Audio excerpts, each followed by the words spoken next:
Good afternoon, viewers. Welcome back. We are meeting after some time.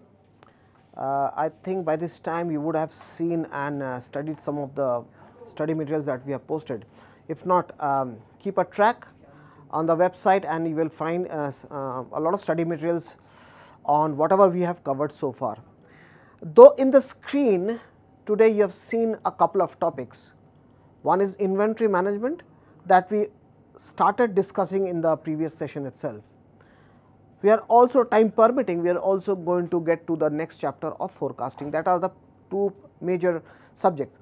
But before that, I thought it would be useful to discuss one particular area which may not be directly related to the supply chain management process, to operations, to logistics process, but it's extremely important for any business, and that is how we perform.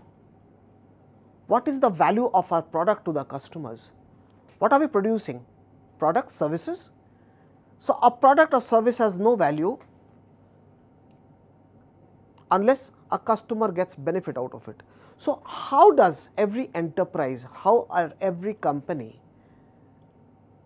they do their own performance analysis? What are the parameters? What are the matrices based on which they perform? What are the yardsticks? Before we do that, we are going to clear one ambiguity which many of us would have, and that is the word which is called value. Performance is something that we all know. It is how we operate against certain benchmarks. It is our achievement based on certain goals, objectives and targets that is set for the company. But before that, let us see what value is all about. There are a lot of terms. There are when I discuss this in other forums, in other meetings, other training classes, people come out with different replies and responses. Some say value is benefit. Value is something that should meet my requirement, value of a particular product or service. It should be valuable, it should have value provided it meets my requirement. Fair enough. But there is one element we always ignore when we judge, when we try to evaluate the value of a particular product or any service. Let's for instance take the example of this bottle of water. Now, this bottle of water contains water that should quench my thirst. It's drinking water, it's drinking mineral water, simple. So, as long as it quenches my thirst, it serves my purpose, it serves the purpose for which I use this bottle of water. So, does that mean this bottle of water has a value to me? A value is always adjudged by the benefit that a product generates, but without ignoring the price we pay for that particular product. If you do not combine benefit and price, the word value is meaningless. The value of this water bottle is meaningless. Suppose in the market this is priced at rupees 10 or rupees 15. Because the manufacturer of this particular bottle of water would have decided this price at which they feel that the customer would get a real value. But if this particular bottle is priced at rupees 100, it still serves the purpose of quenching my thirst, but does it serve the value? It doesn't, because it is priced much higher than what it should be. So, that is how a particular company, so when we say value, that is how a particular company eventually price their products, and they also do performance measure to ensure that their company creates the right values. Now, when you say performance, let us discuss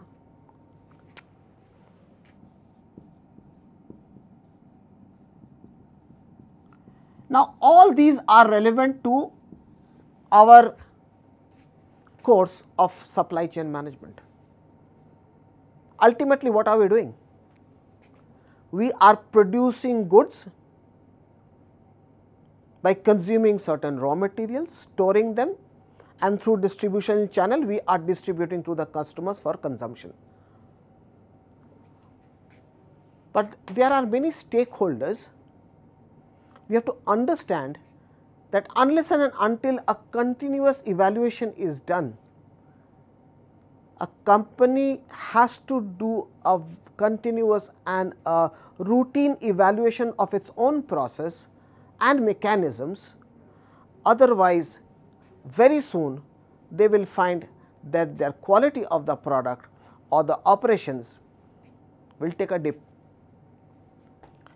Before we do that, I think you all know, being students from business schools and students pursuing MBA, who stakeholders are.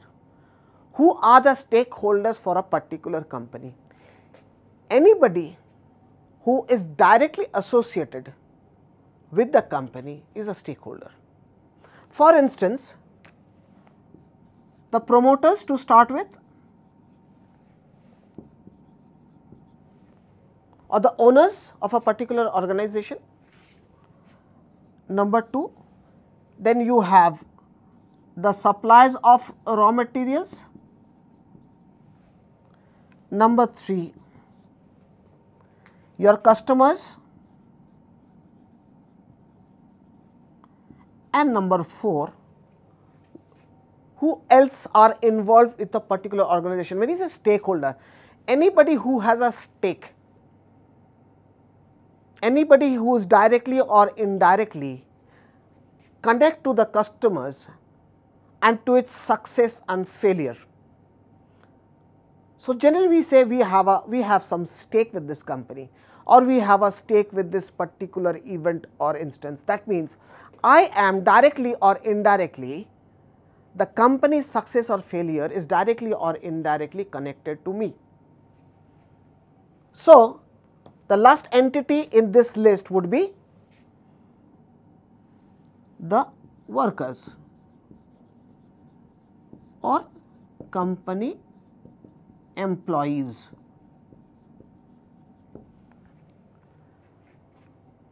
We have been saying that the way business is done has gone through a gradual evolution. It has gone through a change, the way, the style with which the business is conducted, the strategies, the process, the ethics, everything has gone through a change. Earlier, only the promoters and the customers were considered to be important for a particular company. Among all of them, it is only these, because the promoters invest money, they are the owners, they create the company, they create the infrastructure, pay salaries to the employees, etc., etc. And customers, they pay to the company revenues come from the customers. So overall, it was believed that these are the only two entities who are important for the customer, and the companies were always inclined, the companies were always focused with the benefits that a promoter or a customer would get, the return that the promoter and a customer would get from a company. But time has changed. We have realized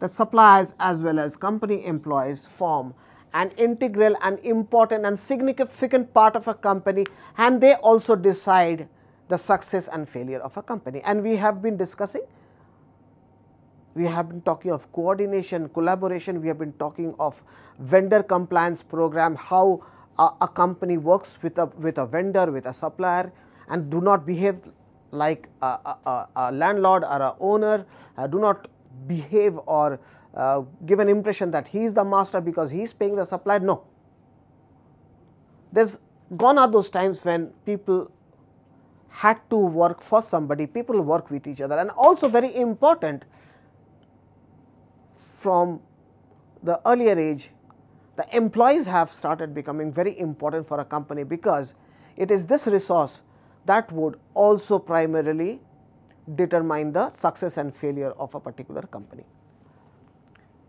So, here what we talk of is something called a performance prism.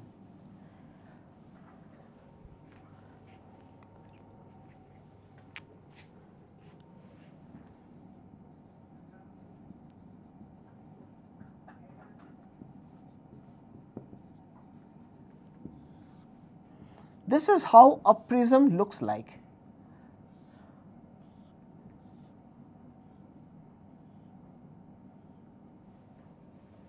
Right? Now, what does a prism do?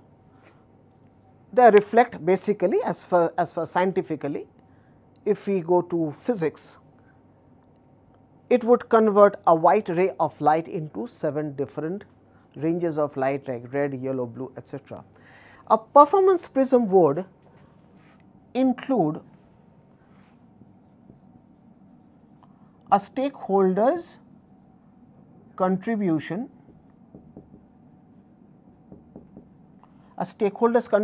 to the company. Everything is oriented and centered around the company, around the organization.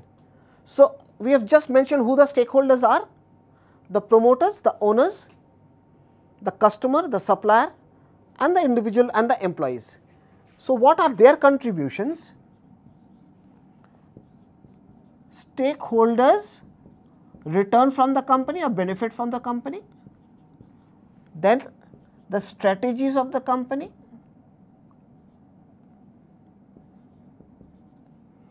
abilities to perform, and the process.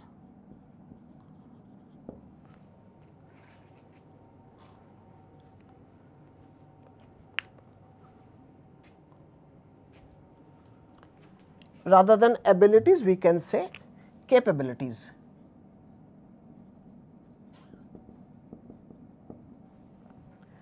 So, a prism, how many sides does a prism have?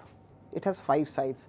So, these reflect the 5, 1, 2, 3, 4 and 5. 1, 2 and 1 from the other side, not this one.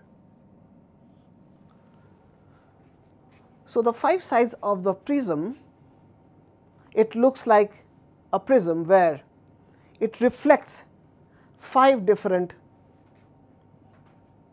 areas through which a company's performance can be measured.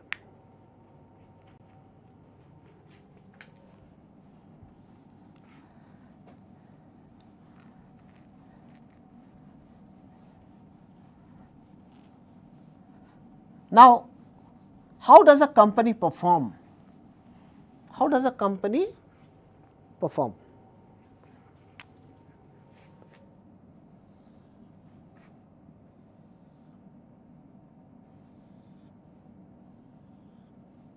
Look at this figure very, very carefully.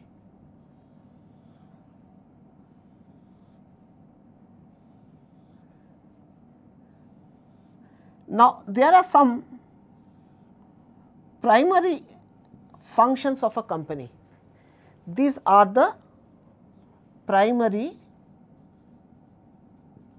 functions of the company. What are the primary functions in terms of logistics? We are measuring a company's performance in terms of logistics and supply chain process of that particular company, or the logistics process of the company. So, a company has inbound shipment, that is the inbound process. Now, there is an operation process of converting that into finished good.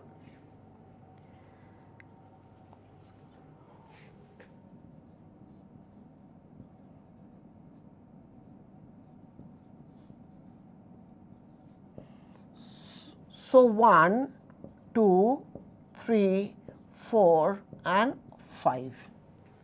These are basically the, in terms of logistics function, a company's function is, primary functions are distributed into receiving the inbound, that means the raw materials, the supplies. There is an operation process which will also include assembly, semi-assembly, different and then you have inventory management over here, warehousing management over here. So, there is an operation which results in a finished product. Then you have an outbound logistics. When a finished product is available, it goes to an outbound logistics process. That means shipment is shipped from the plant or the company or the warehouse outside the company for the customer. So, that is what we are calling sales, that is sales activity. And once shipments are delivered, it is the service or the after sales service. That means to ensure that the product that has been delivered to the customers are beneficial to him, are as per his requirement, as per the contract, as per the understanding. So, these are the 5. Now, these primary functions, how do they operate? They cannot perform by themselves. They also need support from the company, right. So, there are broadly 4 support functions, 4 support functions. What are they? The company infrastructure, that means the facility, the warehouses, the offices, the equipments, etc., machineries, all of them. The company also provide technology. The company also gets the necessary resources through its procurement activities,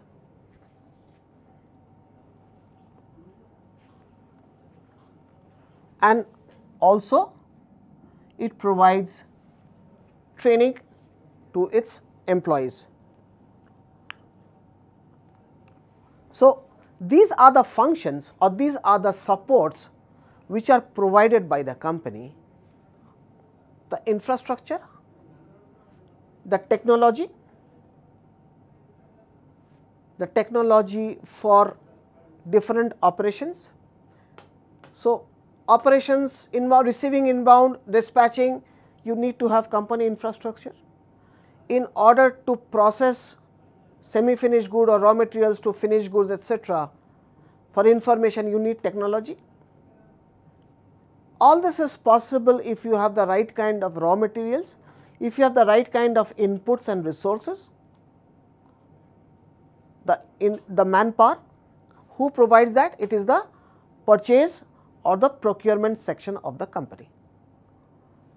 And also the HR is constantly dedicated to training and keeping the workforce motivated. So, this support function along with the primary functions ensures what? They ensure profitability of the company. So, if these are not measured, if these 2 functions, the support and the primary functions, do not sync, do not work together, do not gel together, this profit will quickly turn into a loss for the company. So, this is how a company functions, and this is how a company tries to measure its performance, its internal activities.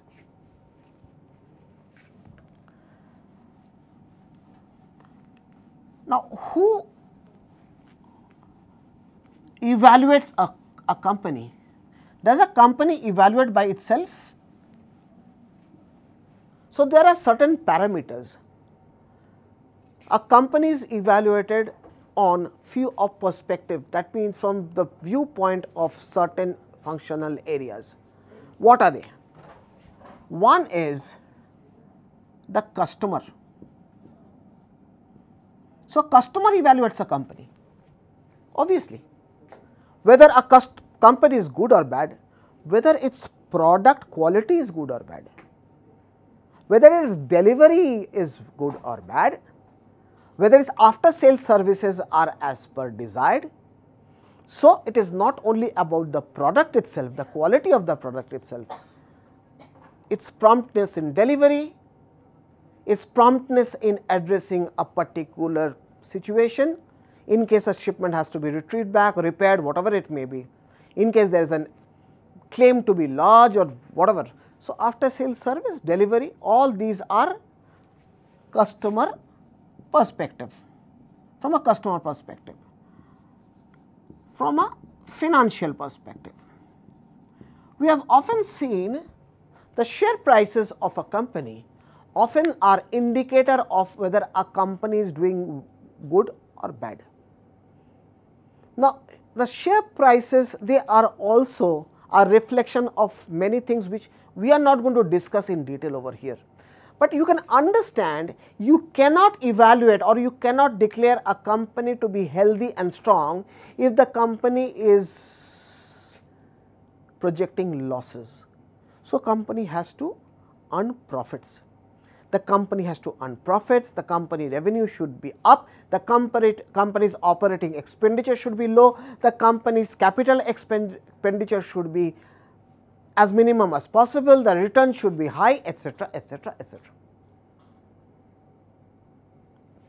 So, this goes as far the financial perspective is concerned. Sometimes a company is judged or evaluated based on what the customer thinks. Sometimes a company is also evaluated, their market brand may not be too high, but the company is cash rich. The company has a large profit margin, and those are the companies who can sustain for a long time. Number 3, company's internal process. I repeat once again, these are very much a part of the supply chain process of a particular company. If the logistics process are not evaluated with these perspectives, then you have to understand that there is something wrong with the logistics process or the supply chain process of a particular system. When you say internal process, what do you mean by internal process? Its operations, its procurement system, its inventory management. So, all these are a part of its internal process, its logistics process, how fast it can deliver a shipment, how does it maintain its fleet, how good is its fleet management, what are its production capacity. So, these are all internal process. One cannot ignore just think of a family, think of a family. The family is financially affluent, rich. The head of the family, that is the father or the parents, they fall in high income group. They have all the necessary modern equipments, gadgets, everything. The family is rich. So, financial point of view, the family can be termed as a successful family.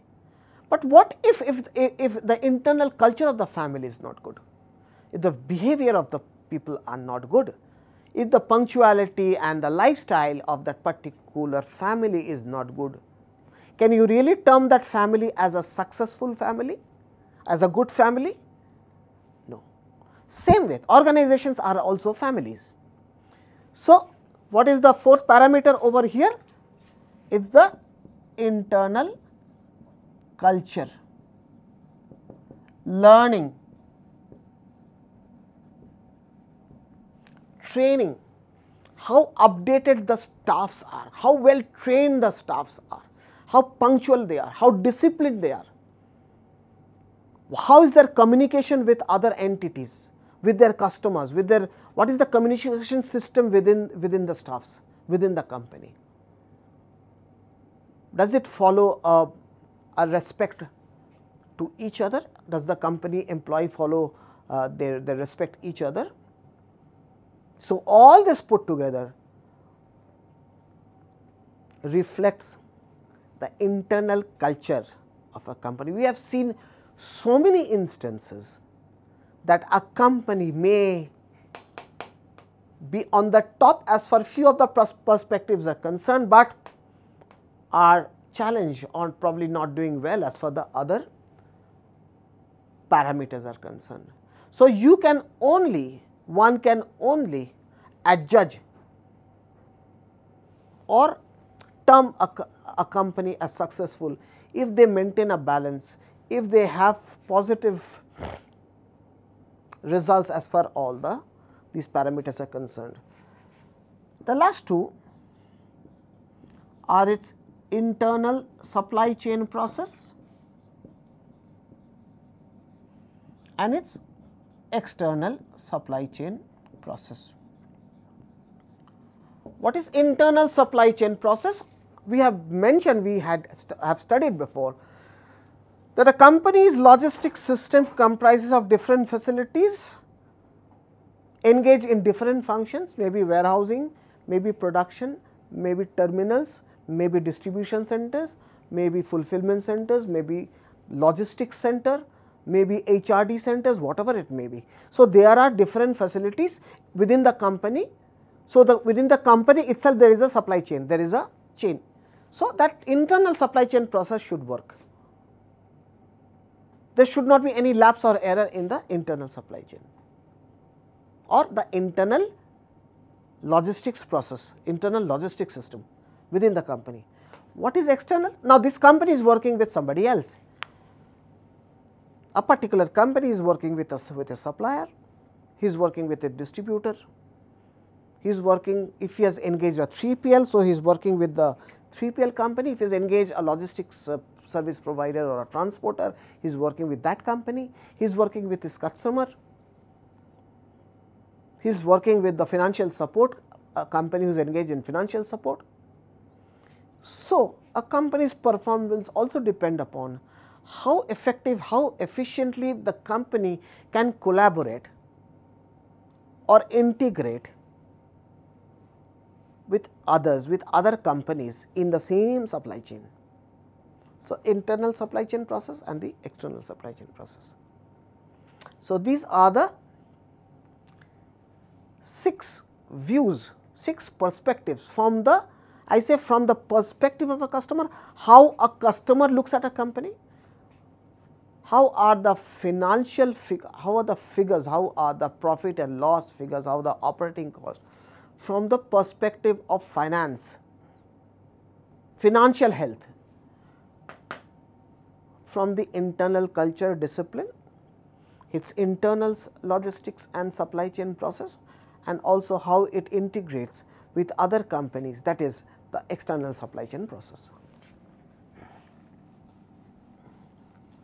Now, these are the parameters, fine, but how does this evaluation happens? This evaluation happens in this flow. What is the strategy of a company?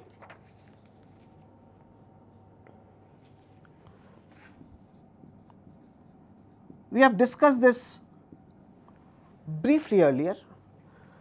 The strategy of a company will lead to business goals.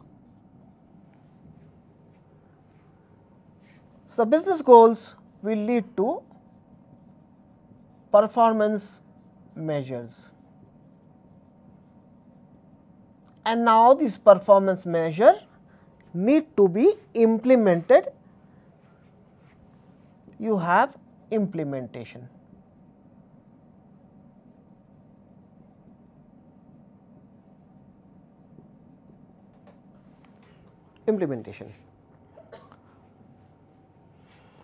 So, the strategy results into business goals. The business goals decides what would be the parameters, what could be the measures, what could be the matrices, and then we implement. Now, that is not enough. We may have implemented, but we need to see So, when you say performance measures, you have the KPIs, that is the key performance indicator.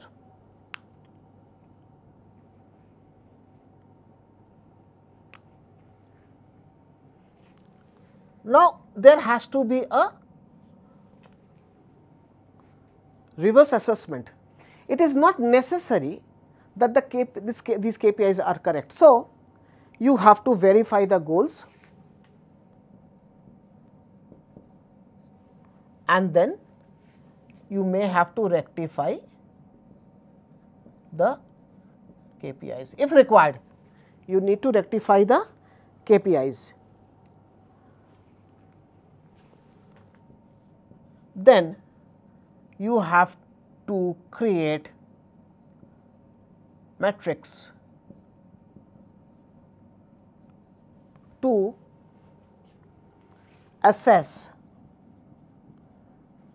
performance against goals. Again, the defined goals, whatever. So, we have strategy, we have business goals, we have performance measures which results in implementing, and then we have to verify, if required rectify the KPIs, and then you have to create metrics to see whether the performance is as per the goal or not. And from here we have to see progress against strategy.